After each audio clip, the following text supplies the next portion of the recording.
Establishing central presence immediately, this pawn push aims to control key squares and prepare for rapid piece development. Developing this knight immediately contests the center and prepares for a flexible response to white's next strategic maneuver. Securing central space and preparing to unleash knights, white aims for a harmonious development that often leads to attacking opportunities on the king side. Unleashing the king's Indian setup, this knightly advance prepares for fianchetto, aiming to control diagonals and potentially launch a kingside assault later. Developing the knight here secures central control and prepares for kingside castling, subtly tightening the noose. Unleashing the fianchettoed bishop perfectly mirrors white's central pawn structure, setting up a robust defensive diagonal. Solidifying the center and preparing kingside castling with flexibility, this natural development aims for a harmonious piece setup. Securing the monarch is paramount. This immediate castling shelters the king and prepares the rook for central action.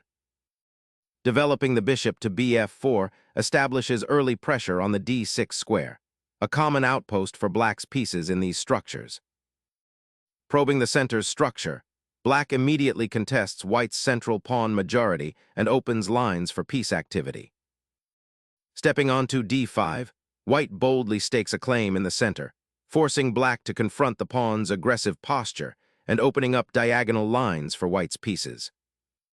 Solidifying the central pawn structure, black embraces a closed position, aiming to develop piece play behind the imposing pawn chain and explore potential breaks later on. Asserting central dominance, this pawn push aggressively stakes white's claim in the core, intending to restrict black's fianchettoed bishop and prepare a kingside advance by solidifying the center's structure.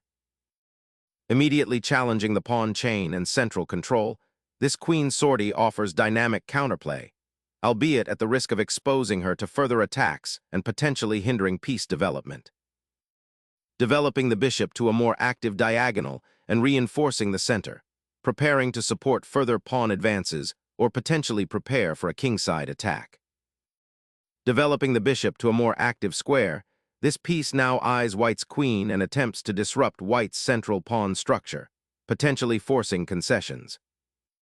Securing the monarch behind a pawn wall offers immediate defensive peace, prioritizing kingside safety over the central pawn struggle now that black's queen aggressively probes. Securing the knight's repose, this move anchors the queenside, preparing for potential pawn breaks and reinforcing the central d6 outpost against any aggressive kingside thrusts. Challenging the bishop immediately is a sensible reaction, forcing black to clarify their intentions with the piece. This pawn push aims to gain space on the kingside and potentially create weaknesses around the black monarch if the bishop retreats awkwardly. It also prepares for a potential e5 advance later, seizing more central territory and restricting black's development. Swapping off the strong knight simplifies, but relinquishes white's central control and gives black a slight lead in development, potentially opening lines for the queen. A daring capture that clears the way for queenly maneuverability, though it potentially grants black's pawns significant central influence and opens the h-file for future pressure. The knight boldly ventures into the advanced pawn structure, directly challenging white's central control and aiming to disrupt the pawn chain's harmony. This maneuver opens up possibilities for piece exchanges that could relieve black's cramped position and create dynamic counterplay on the queen side. It's a calculated risk, offering a more active game in exchange for potential structural weaknesses if white can effectively consolidate. Securing the queen's retreat and maintaining a solid pawn structure are paramount after the exchange on f3, as the e4 pawn, now undefended, becomes a potential target. Black immediately seeks to disrupt white's pawn structure and central control by exchanging knights. This move forces a decision from white regarding the d3 bishop and potentially opens lines for black's pieces, aiming to exploit the weakened pawn chain that might arise. Capitalizing on black's pawn structure concession on the queen side, white centralizes the queen, immediately contesting the d-file and preparing to exploit the open lines that might arise from further pawn tension. This recapture also frees the c-pawn, offering more flexibility for future pawn pushes and potential breaks. Consider how this queen placement not only aims for active play, but also subtly prepares for a potential kingside initiative should black misstep in defending their own monarch. Seeking to disrupt the pawn structure, black initiates a flank pawn advance, aiming to generate counterplay on the queenside and potentially open lines for their pieces. This move prepares to challenge white's central pawn control by creating a potential b5 push, forcing white to address the pawn chain's integrity. The strategic intent is to expand black's influence and prevent white from achieving a comfortable, monolithic central advantage, while simultaneously improving the mobility of the queenside pieces. Solidifying central control and preparing for queenside expansion, this bishop repositions to a more active diagonal, eyeing the potential weakness on b7 and supporting a future b4 pawn push. This maneuver aims to reposition the knight, eyeing potential outposts on c5 or e5, while simultaneously preparing to challenge the d5 pawn's dominance, potentially creating opportunities on the queenside or solidifying black's central structure. Initiating a patient buildup on the queenside, this maneuver aims to expand white's dominion and prepare for a potential queenside pawn thrust later in the game. The idea is to create more breathing room for the pieces and support future advances like b4. Black consolidates its queenside presence and prepares for potential central breakthroughs by repositioning the queen to a more flexible square, anticipating white's next moves, which will likely involve further pawn advancement or piece development towards the center. Asserting control over the central squares with a pawn thrust like this dramatically alters the pawn chain's dynamics, potentially limiting black's piece activity and opening the f-file for future rook operations.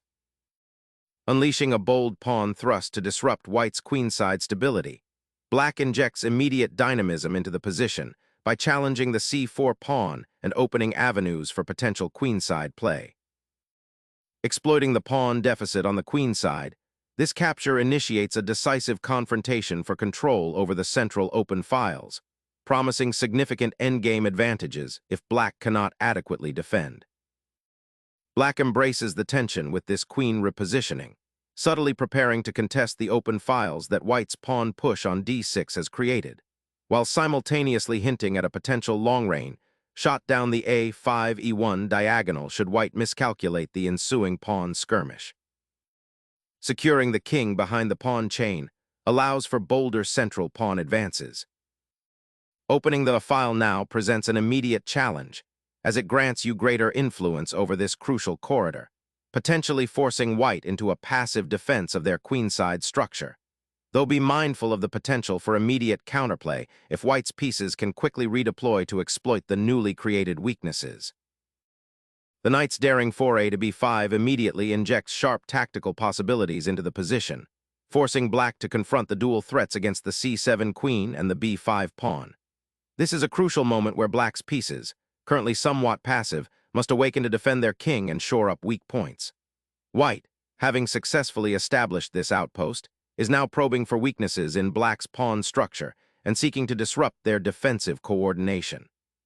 The question is whether black can efficiently neutralize this central knight without creating new structural deficiencies or compromising their king's safety further. Sacrificing the bishop for the rook, black initiates a bold counterattack on white's kingside, aiming to disrupt the established pawn structure and create tactical complications. The exchange opens up the a-file, potentially offering black infiltration possibilities, while white's queen now faces pressure on the queen side.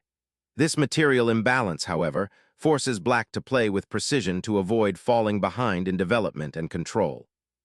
It's a calculated risk, trading positional harmony for immediate tactical opportunities. Reclaiming the exchange with the rook immediately asserts control over the file, aiming to exploit black's exposed monarch and create counterplay where none previously existed, forcing a delicate balancing act for white to defend against the pawn advances while simultaneously launching an offensive initiative that could unravel the opponent's pawn structure. Black marshals its remaining queen's rook to contest the open c-file, a vital corridor for both players' offensive potential, aiming to disrupt white's pawn structure and potentially target the uncastled king should the central tension dissipate. The queen repositions to a more active square, eyeing the queenside expansion and potentially supporting a pawn push along the queenside, or even preparing to retreat and defend the vulnerable king. Sensing a potential weakness on the queenside and seeking to activate the queen into the enemy camp, Ca6 aims to leverage the open a file and pressure white's seemingly exposed pieces. This thrust directly challenges black's queenside initiative by contesting the open a file, aiming to prevent further expansion and potentially restrict the queen's mobility. Navigating the dense central pawn structure, black aims to exploit the suddenly open queenside by activating the knight and potentially swarming white's king from the flank. Reasserting control over the queen's current operating theater, white shifts the queen to c2, aiming to untangle pieces and prepare for a potential pawn push on the queenside or a central regrouping. This redeployment aims to create a less congested central board for white's pieces, potentially allowing the rooks on a1 and h1 to coordinate more effectively. The queen's new post also offers a better view of black's queenside pawns and potentially prevents any sneaky piece maneuvers. Consider the spatial implications. Black's queen on a6 exerts pressure, but the queen on c2 offers some defensive coverage and prepares to connect white's rooks for future action. This move is about positional maneuvering and setting the stage for further developments, rather than an immediate tactical strike. White is seeking to optimize piece placement after black's aggressive pawn play. Black boldly challenges white's central pawn structure, injecting immediate dynamism into the position by igniting the c-file. This maneuver aims to unravel white's seemingly solid setup and exploit potential weaknesses that have emerged with the capture of the pawn.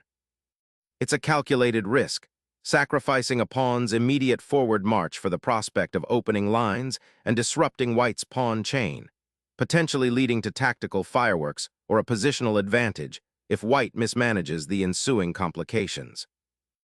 Asserting queenside presence and challenging black's expansive structure, this thrust aims to disrupt the pawn chain and gain crucial breathing room. A daring thrust to disrupt white's pawn structure, black sacrifices material for a dynamic advantage on the queenside. This pawn advances with venom, aiming to shatter white's central integrity and create a dangerous passed pawn. It's a calculated gamble, opening lines that could be exploited by black's pieces if white isn't careful. The king's safety, currently well shielded, might become a secondary concern if this pawn's penetration succeeds. Striking at the heart of black's queenside pawn structure, this knight's sacrifice aims to disrupt the coordination of black's pieces, particularly the rook on a1. By removing the advanced c-pawn, white seeks to gain more breathing room and potentially open lines for a swift attack, even if it means temporarily sacrificing material. The long-term implications of this gambit hinge on white's ability to exploit the ensuing chaos and the weakened pawn chain that black might be forced to form. Initiating an assault on white's queenside pawns, black redirects their queen to a more aggressive square, aiming to disrupt white's pawn structure and create potential weaknesses around the king. Unleashing a pawn storm on the queenside, white aims to cramp black's operations and exploit the open files that will inevitably arise. This aggressive pawn thrust is a direct challenge to black's queenside structure, forcing a reaction and potentially opening lines for white's pieces. The intention is to disrupt black's harmonious development and create weaknesses that can be exploited later. Initiating a dangerous pawn race across the queenside, black gambles on activating their queenside pieces by forcing a dissection of white's central pawn structure, hoping to exploit the lingering weaknesses around white's king. Unlocking the queenside pawn's potential is the immediate agenda, aiming to split black's advanced pawn chain and create dynamic play. Unleashing a latent threat, black reintroduces the knight to a central outpost, aiming to exploit the weakened diagonal towards white's king and simultaneously prepare for a potential pawn push or piece redeployment. Shifting the queen to f2 is a subtle yet powerful repositioning, aiming to unburden the d3 square and prepare for potential kingside advances by bringing the queen into the heart of the action. Unleashing a daring outpost, the knight aims to disrupt white's queenside structure and potentially initiate a tactical skirmish on the dark squares.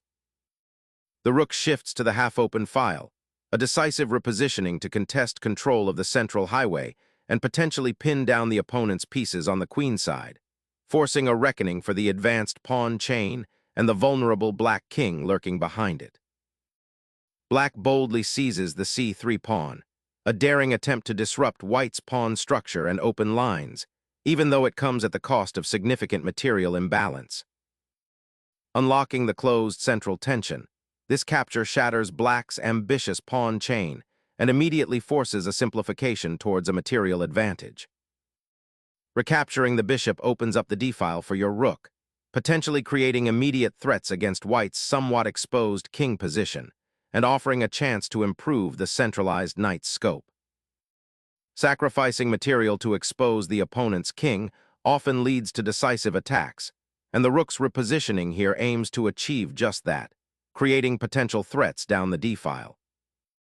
The exchange sacrifice on d1, while seemingly giving up material, cleverly aims to dismantle white's centralized pawn structure and open up critical diagonals for the queen.